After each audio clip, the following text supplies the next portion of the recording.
when you saw the gunshots, did you get up from your seat? Did you duck? What do you do when you go to your cell phone? What did you do? I mean, honestly, when we saw the thing fly across the room, we thought somebody let off a stink bomb. And then when you first, you first saw two bright, like booms or whatever.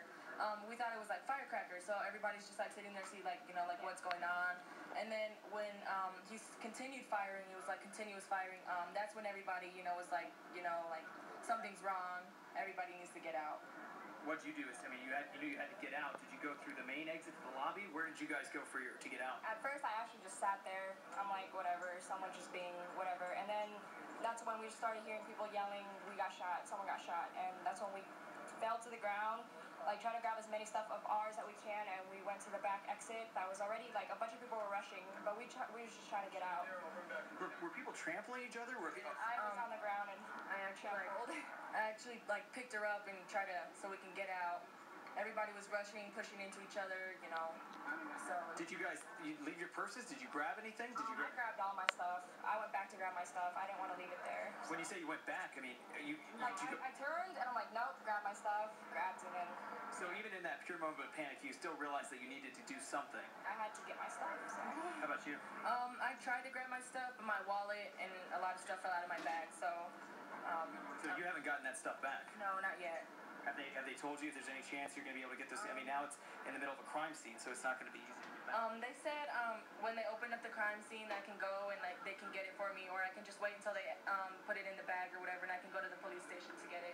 Were you guys on the buses that came in earlier this morning to take people out to the high school? Can you guys were? Can you tell me kind of what they told you? They said this terrible shooting just happened. They said you need to get on this bus and just come with us. Is that kind of the way it worked? No, they told everybody in Theater 9 to go to this side, Theater 8 or whatever to go to this side, and that's when they started loading people on. The cop, no one told us anything really. They just had us move around a lot, wait a lot for like 2 hours.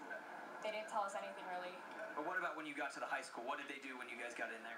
When we got into high school, basically everybody had to wait to get off the bus, and they separated us from people who were in the other theaters, and then theaters 8 and 9, and then they separated us again 8 and 9. They interviewed everybody one by one, took their picture, got their name and information, which took a while. They brought us like snacks and water.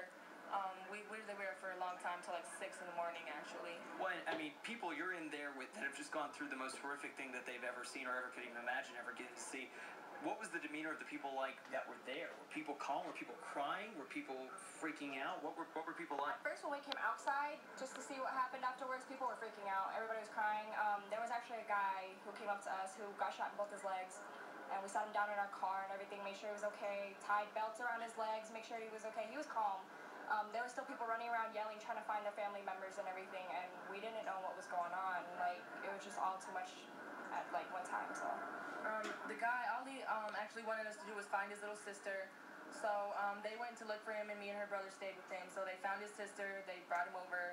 A cop came over to put him in his car, to take him to the ambulance, and me and her brother stayed, and he just grabbed our hands. He's like, I just want to pray. You guys just pray with me. So he just started praying, and we never got his name, so we don't know. But once we got to the high school, everybody was just glad they were okay, and we were all calm, just talking, trying to get over it, That's one of the things. Do you really ever get over something like this? I know this is only day one, but you obviously won't ever forget something like this. How are you going to be able to deal with this going forward? I have no idea, actually. Like you said, I don't think anybody ever gets over anything like this, so I guess we'll just take it a day at a time and see how it goes. I've just been hearing from a lot of people, like my boyfriend's just like, just take it one day at a time. It happened to you, you're not going to forget it, but, just try to get over it. And that's what I'm trying to do. I'm still thinking about it as we speak, but... Well, we appreciate you sharing your story, because I know how difficult this must be, and especially, have you slept at all? No, we've been up for 24 hours. Are you going to go to sleep anytime soon? We're going to try. I don't know if it's going to work. Probably. Probably can't sleep, right? No, it's crazy.